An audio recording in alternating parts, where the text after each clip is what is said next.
Bismillahirrahmanirrahim. Assalamualaikum warahmatullahi wabarakatuh. Pada kesempatan kali ini saya akan berbagi mengenai penalaran saya, mengenai persepsi saya sendiri tentang apa sih perbedaan mengganti roller pada puli depan dengan yang lebih ringan dan mengganti per pada puli belakang dengan yang lebih keras.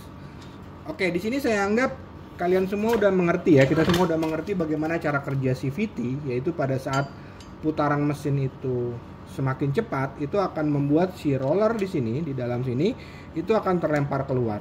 Terlempar keluarnya roller itu akan membuat puli depan ini menutup dan akan membuat si belt ini keluar. Si belt ini keluar, jadi lingkar kerja dari belt ini menjadi lebih besar. Sementara di puli belakang, ini si belt ini kan akan menarik dan memaksa si puli belakang ini untuk membuka. Membukanya si puli belakang ini akan membuat si belt ini menjadi turun dan lingkar kerja dari si belt ini atau diameter kerjanya akan menjadi lebih kecil. Dengan begitu, gaya atau usaha yang diperlukan menjadi lebih berat, tapi juga akan menghasilkan hasil yang lebih besar atau kecepatan yang lebih tinggi. Seperti itu cara kerja CVT, dan kita anggap sudah pada mengerti semua mengenai cara kerja CVT, sistemnya seperti itu. Oke, sekarang dengan mengganti roller di puli depan dengan yang lebih ringan, itu akan membuat si roller itu terlemparnya lebih lambat atau lebih terlambat, sehingga roller itu diharapkan akan terlempar pada saat putaran mesin RPM-nya sudah naik dulu, dimana pada saat putaran mesin itu lebih tinggi, itu pada saat itulah torsinya yang lebih optimal. Kemudian mengganti per pada CVT belakang dengan yang lebih keras atau diganjel pelor atau diganjel dengan bearing seater, itu sama ya, tujuannya untuk supaya lebih keras. Itu adalah untuk membuat si puli belakang ini membukanya lebih lambat. Jadi dia akan terbuka pada putaran mesin yang lebih tinggi tadi, itu sama kayak tadi dengan mengganti roller di puli depan dengan yang lebih ringan, sama, yaitu dia akan menjadi membuka kalau yang pada puli belakang pada putaran mesin yang lebih tinggi, yaitu putaran mesin yang lebih optimal, di mana torsinya lebih optimal. Jadi sebetulnya tujuannya sama, tapi ada perbedaannya. Nah, disinilah saya akan membahas perbedaannya.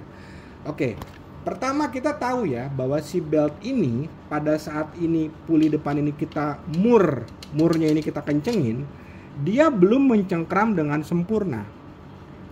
Si kedua puli ini itu belum mencengkram si belt ini dengan sempurna. Dia sudah mencengkram, tapi dia tidak mencengkram dengan sempurna. Bagaimana dia mencengkram si belt ini? Diperlukan dia gaya tutup. Jadi dia pada saat dia menutup, itu baru dia mencengkram si belt ini dengan kuat. Sementara menutupnya ini, itu kan diperlukan si roller ini membuka. Jadi pada saat kita ganti rollernya menjadi lebih ringan, maka si roller itu akan terlemparnya terlambat. Begitu si roller itu terlemparnya terlambat, kemudian pulinya menutup, barulah dia mencengkram si belt ini dengan kuat, dengan maksimal, sambil berputar juga. Nah, jadi aplikasinya kalau kita untuk motornya kita pakai untuk hari-harian, dimana kita seringnya stop and go, jangan kita ganti roller depannya ini menjadi lebih ringan. Kenapa? Karena pada putaran mesin yang rendah, mungkin 1000 rpm, 1500 rpm, si roller ini belum terlempar keluar dengan kencang. Begitu dia belum terlempar keluar dengan kencang, maka si pulinya juga belum menutup dengan kuat. Begitu pulinya belum menutup dengan kuat, maka dia belum mencengkram si belt ini dengan kuat juga, maka ada kemungkinan si belt ini akan selip di puli depan. Tapi kalau kita mencari putaran torsi yang maksimum, ya, dia bekerja pada seperti yang tadi saya bilang, dia bekerjanya atau dia shiftingnya ini pada RPM yang lebih optimal, maka kita ganti pernya di puli belakang dengan yang lebih keras, atau kita ganjel pelor, atau kita ganjel dengan bearing seater. Karena dengan kita masih memakai rollernya yang standar dari bawaan pabriknya, dia akan tetap bisa mencengkram si belt ini dengan kuat, tapi si belt ini di puli belakang tetap tidak akan bisa turun dulu. Kenapa? Karena si pernya keras.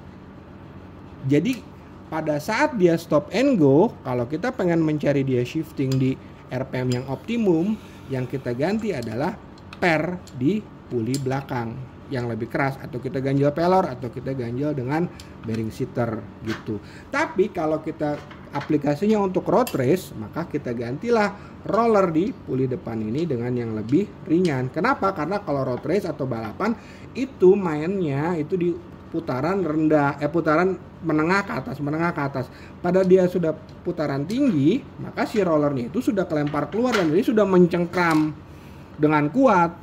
Jadi nggak jadi masalah gitu loh, nggak jadi masalah. Nah kalau misalnya masih kurang juga, barulah diganti si pernya. Itulah perbedaannya. Oke, saya akan tambahin lagi ya sebagai bonus.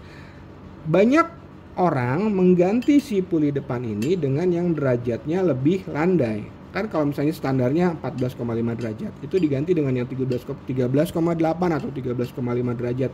Itu buat apa sih? Itu maksudnya kan sama seperti tadi ya. Maksudnya tuh supaya kalau dia lebih landai, maka dia itu kan akan naiknya itu si belt itu lebih lambat.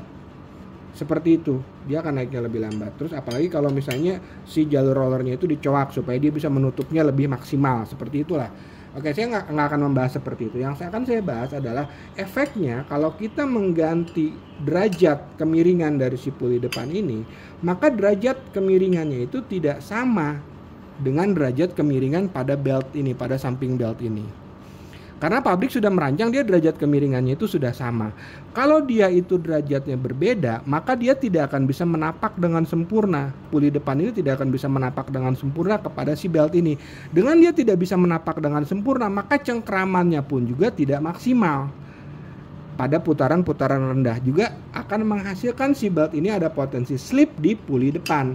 Tapi kalau misalnya putarannya sudah menengah ke atas, seperti saya bilang buat aplikasi balapan tadi, yang nggak jadi masalah karena pada putaran seperti itu si puli depan ini sudah menutup dengan sempurna, sehingga sudah dengan kuat, maksudnya sudah menutup dengan kuat sehingga cengkramannya terhadap belt juga menjadi kuat. Oke, gitu aja.